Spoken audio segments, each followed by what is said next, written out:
हम क्या पढ़ने वाले हैं? विकास की अवस्थाएं। तो विकास की अवस्थाएं कितने प्रकार की होती है? मुख्यतः 4 प्रकार की। पहला क्या है? प्रसव पूर्व अवस्था, मीन्स जन्म के पहले की अवस्था।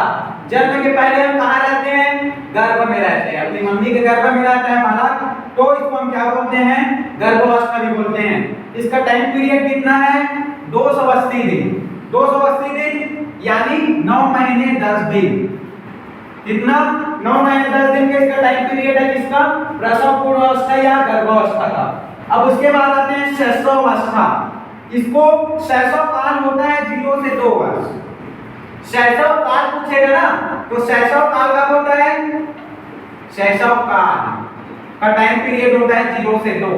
लेकिन आपको शैशव अवस्था पूछेगा तो आपको लेना है 0 से 5। 0 से 5। उसके बाद बाल्यावस्था आपका आ जाएगा 6 से 12 और किशोरावस्था आ जाएगा 12 से 18। तो इनमें भी 3 अवस्था चलती है, जैसे शैशवावस्था, इसको डिटेल से देखेंगे। कितना दोनों टर्म कर लो वही पढ़ो ना। को देखते हैं क्या? गर्भावस्था को देखते हैं डिटेल से। गर्भावस्था क्या है? 280 दिन का टाइम पीरियड रहता है, मींस 9 महीने 10 दिन का टाइम पीरियड रहता है। अब इसमें क्या है? इसमें आ गया आपका बीजावस्था। गर्भावस्था को 3 भागों में बांटा गया है: बीजावस्था, पिंडभ्रूणावस्था, गर्भस्थ शिशु की अवस्था। तो बीजावस्था क्या है? बीजावस्था में जो बच्चा है अंडाणु आकृति का होता है, अंडा ऐसे करके रहता है, अंडाणु आकृति का होता है, गर्भधारण के 14 दिन तक अंडाणु आकृति का होता है। और पिंडभ्रूणावस्था 2 माह तक रहता है। तब जब गर्भधारण होता है वहां से 2 माह तक क्या होता है? पिंडभ्रूणावस्था। इसी में आपका यकृत, अग्नाशय सब चीज बनता है इसी में। इन सब को नहीं पूछता, आप केवल टाइम पीरियड याद रखो। और गर्भस्थ शिशु की अवस्था, अब गर्भस्थ शिशु की अवस्था 2 माह से 9 माह तक रहता है। ये क्या हो गया आपका? गर्भस्थ के अंदर बीजावस्था, पिंडभ्रूणावस्था, गर्भस्थ शिशु की अवस्था। बीजावस्था 14 दिन, पिंडभ्रूण 2 माह, गर्भस्थ शिशु की अवस्था 2 माह से 9 माह तक। अब इसके बाद शैशवावस्था देखते हैं। क्या? शैशवावस्था। शैशवावस्था क्या है? शैशवावस्था का टाइम पीरियड है जन्म से 5 वर्ष तक, बहुत जगह माना जाता है जन्म से 6 वर्ष तक, ठीक है। और इसी में ध्यान से देखिएगा, शैशव काल है 0 से 2 वर्ष तक। शैशव काल क्या है? शैशव काल का स्टेज है 0 से 2 वर्ष तक।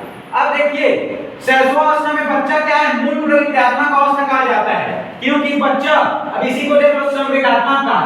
संवेगात्मक काल क्यों कहा जाता है? क्योंकि बच्चा क्या करता है? बच्चा जब जन्म लेता है तो उसको हम पहले चिमटी काटते हैं, रोता है, उसके बाद धीरे धीरे अपनी मम्मी को देखेगा, अपने पापा को देखेगा, अपने दादी दादा को देखेगा, तो क्या करता है? हंसना प्रारंभ कर देता है। फिर कोई नए अपरिचित व्यक्तियों को देखता है तो रोना प्रारंभ कर देता है। तो बच्चा का जो क्रियाकलाप करता है, जो प्रतिदिन जो संवेग करता है, हंसना, रोना, डरना, और इसी को क्या कहा जाता है? समाज में आने का पहला एज, मतलब प्रारंभिक सामाजिक काल भी कहा जाता है। अब इसमें क्या है? शैशव काल में बच्चा ऐसे करके कान को टच नहीं कर पाता। पहले क्या होता है? ऐसे करके कान टच करते करते 6 वर्ष चला जाता था, इसीलिए 6 वर्ष में स्कूल जाया जाता है, मतलब स्कूल के पहले की अवस्था है। शैशवावस्था में क्या? स्कूल नहीं जाते, तो ये स्कूल पूर्व अवस्था है। उसके बाद ये क्या है? शैशवावस्था में बच्चा क्या होता है? पूर्णतः अपने माता पिता पर निर्भर होता है। बच्चा तो जानता ही नहीं, माता पिता पर निर्भर रहेगा। माता पिता जो सिखाएंगे, वो दादा है, वो दादी है, वो कुत्ता है, वो बिल्ली है, जो जो बोलेंगे, वो खाना है इसको खा लो, ये दूध है इसको पी लो, मतलब जो जो बोलते हैं माता पिता पर क्या? अपने बड़ों पर निर्भर रहता है बच्चा, अपने माता पिता पर निर्भर रहता है।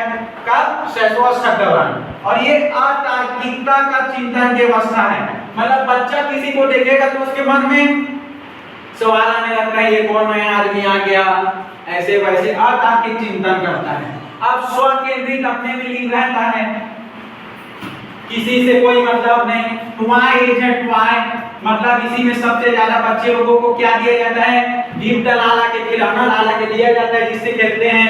ये क्या उसी समय क्या बोलते हैं? बस। बस खेलते हैं, तो ये सही में बस है, इसमें सब बैठते हैं, तो ये क्या है? टॉय एज है। मानव की आधारभूत अवस्था है। आधारभूत क्यों? क्योंकि यहीं पर इनका जन्म होता है शैशवकाल में। तो यहाँ पर बच्चा जितना अच्छा रहेगा, जितना ज्यादा सीखेगा, तो उसके लिए आधार बनता है। भावी जीवन का आधारशिला इसीलिए कहते हैं। यही से बच्चों का आधारशिला स्टार्ट होता है। और ये इसको क्या बोलते हैं? सीखने का आदर्श काल भी कहा जाता है। अब इधर देखिए, श्रव्य इंद्रिय मतलब जो कान है, सुनने का पूर्णतः सुनने की क्षमता विकसित हो जाती है बच्चों का। श्रवण इंद्रिय विकसित हो जाती है। दृश्य जो देखने की क्षमता है पूर्णतः विकसित हो जाती है क्या? शैशवकाल के दौरान। तो इतना आपको समझ आ जाए। आगे शैशवकाल, तो इसको नोट डाउन कर लीजिए।